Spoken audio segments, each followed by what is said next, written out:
This is the GARIS Essays, that is 2-3 page opinion pieces on topics such as species dominance, the global state, politics, femtotech, religion, society and education. Written by and read aloud by Prof. Dr. Hugo de GARIS.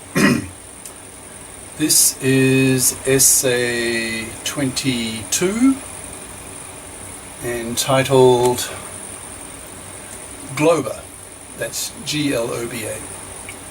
Accelerating technologies will create a global state by 2050.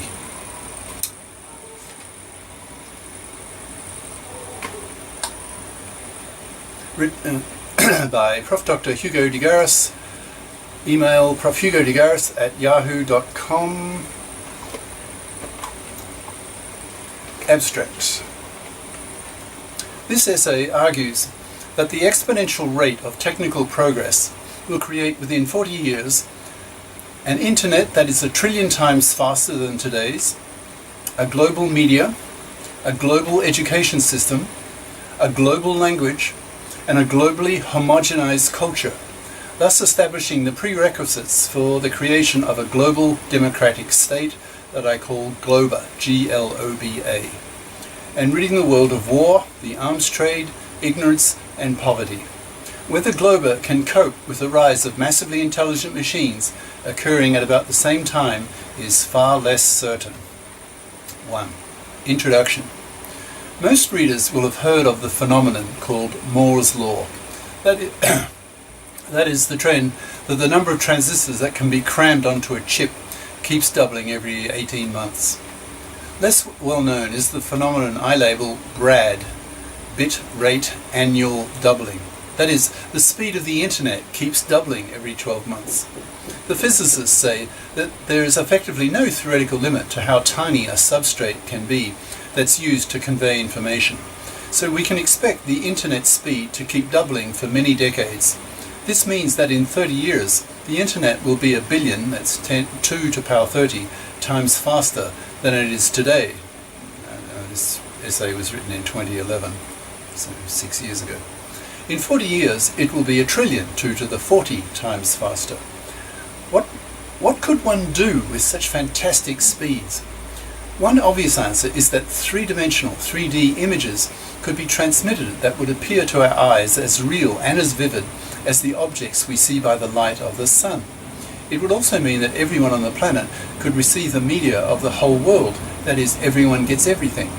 The 3D life-size images transmitted would be so real that they would generate the same emotional impact on the viewer as a normal face-to-face contact in the same room. This will have a huge impact on people's minds and attitudes. 2. The global language snowball effect. Imagine you're a very young primary school child in the 2020s and you're watching your VID, V-I-D, that is your 3D video player in your living room. You notice that about 60% of the programs and the content of the world media you are receiving on your vid is in the world's first or second most spoken language, that is, English.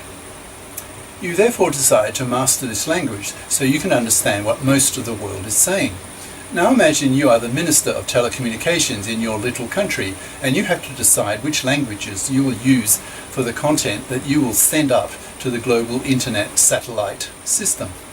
You note that already 60% of the world internet content is in English, so you choose to send up your country's content in your country's language and in English,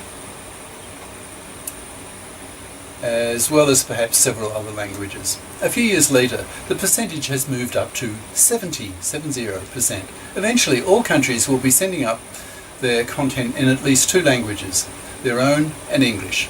A snowball/saturation effect has arisen. That is, the greater is the proportion of people on the earth who watch a given language, the greater is the number of countries that transmit in that language, and the greater the percentage of content on the global media that is in a given language, the higher the proportion of people who decide to learn and listen to that language, causing English to become the global language. English today is far and away the planet's most spoken first or second language. It will certainly not be Chinese, since the world will utterly reject China's incredibly clumsy and stupid writing system. China is the only country in the world, as far as I know, that does not use an alphabet in its writing. Instead of having to learn an alphabet of some 24 symbols, the Chinese have to learn thousands of symbols to write their language. Now, ad-libbing now. That's because in the Chinese writing system, this archaic, ancient system, you're mapping symbols to meanings instead of symbols to basic sounds. Now, there are only about 24 or so basic sounds, b, k, d, f, j, the letters, effectively. Whereas there are thousands of meanings, thousands of words. So the Chinese system is just conceptually stupid. And yet the Chinese are so conservative, they hold on to their archaic system, which really holds them back. Stupid Chinese. 3. Global politics. The rise of a global language will have a huge impact on the world. Ideas will be able to flow far more readily across the planet.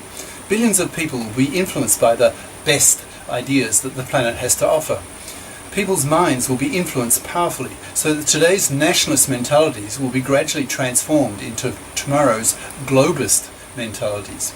People will be able to compare their own local customs with those of other cultures and reject their own if they feel that other countries' customs are superior to their own.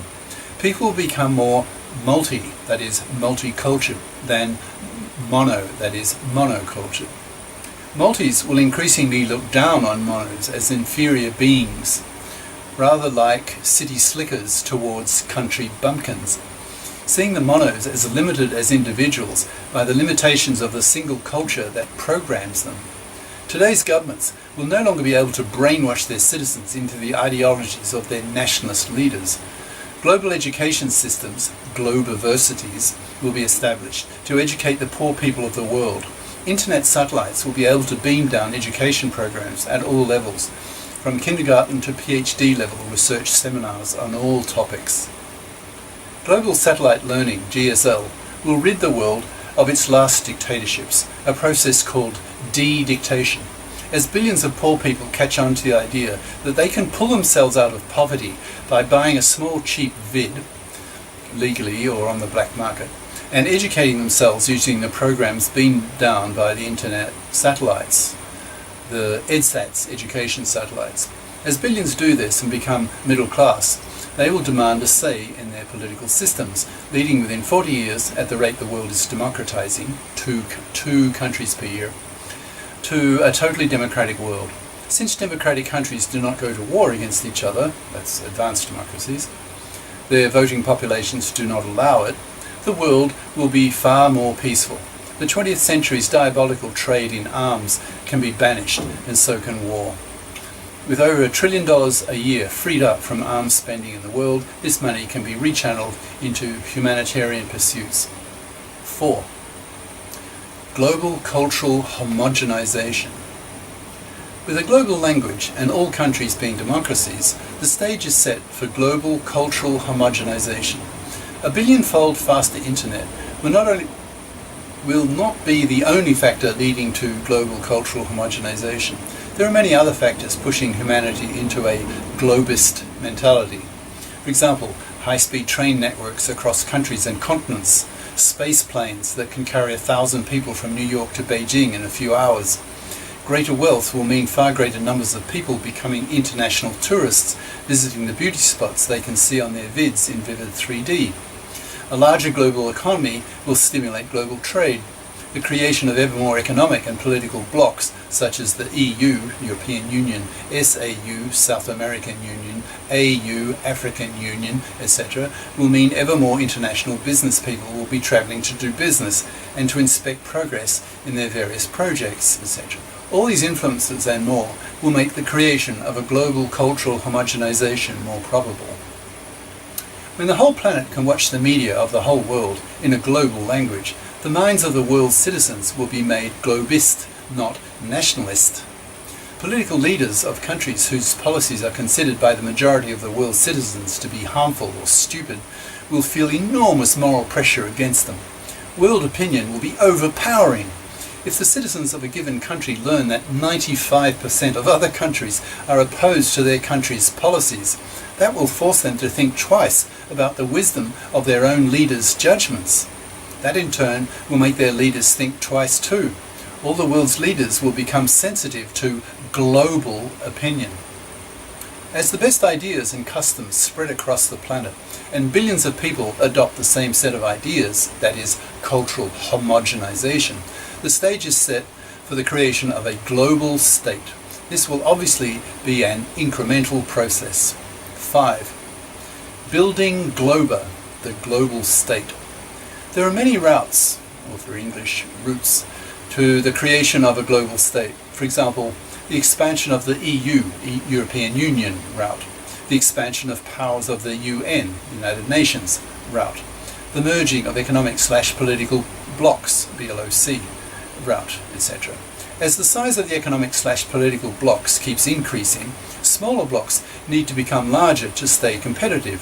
For example, in the case of the US, if it does not do what the smaller European nations have been doing for half a century, that is, ceding sovereignty and merging into a much larger whole, then the US will not be a player in the 21st century because it will not be a member of the Billion Club, whose members include China, India, the EU, etc. The US will need to merge with the 30-plus countries of the Americas and/or form an Atlantic Union with the EU to stay economically competitive and powerful. As blocs merge with other blocs, eventually there will be a single bloc the size of the planet. There will be many forces that will be opposed to the creation of a global state. For example, nationalism, national sovereignty, cultural differences, the clash of ideologies, religious differences, charity begins at home attitudes, cultural inertia, cultural alienation, etc. To overcome these formidable barriers that kept nations and mentalities apart in the 20th century, the globists, that is, those people in favor of globalism, that is, the creation of GLOBA, the global state, will need to organize and spread their globist ideology. Since the creation of a global democratic state has such huge advantages compared to today's sovereign nation-state system, where each state is always spending large amounts of money preparing for the next war, the globists will be able to muster powerful arguments in their favor. The globists will need to organize at a local level, at a regional level, a national level, at continental level, and eventually at a global level. They will need their symbols, their logos, their flag, their ideology, their anthem, their political programs, etc., and will then need to proselytize the world. Globists could be active in researching and setting up the Globiversities, the GSL, Global Satellite Learning, designing cheap, smuggleable vids for the world's poor, pouring scorn on the nationalists, e.g. jeering at national anthems, etc., making their presence felt all around the globe, pushing towards a grand vision, the creation of a global state, the riddance of war, the banning of the arms trade, the scrapping of nuclear weapons, the education of the world's population, and the removal of world poverty. These are magnificent goals and readily achievable with the technologies that are coming in the next few decades. These technologies will soon make what was earlier seen as globaloney into GLOBA. 6. GLOBA's agenda. Once a global state, GLOBA, has been established, it will have its work cut out for it. The first thing it will have to do is set up a slew of new institutions, most of which will be analogous to national institutions as we know them today. For example, create a global constitution, a global president, a global parliament, global political parties, global laws, a global civil service, global police, a global court, a global military, globiversities, global taxation, global wealth distribution, global resource management, global trade unions, global incomes policy, a global currency unit, the Globo, global health insurance, etc. Once the establishment of these institutions is well en route, GLOBA would then need to tackle the planet's major problems.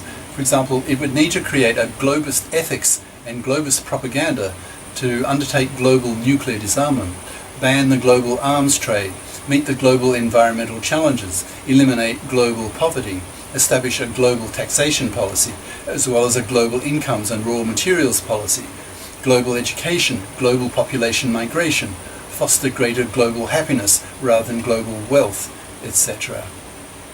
Ad-libbing now. I wrote this, did I say 2011? So 6 years ago. That was before I became conscious of the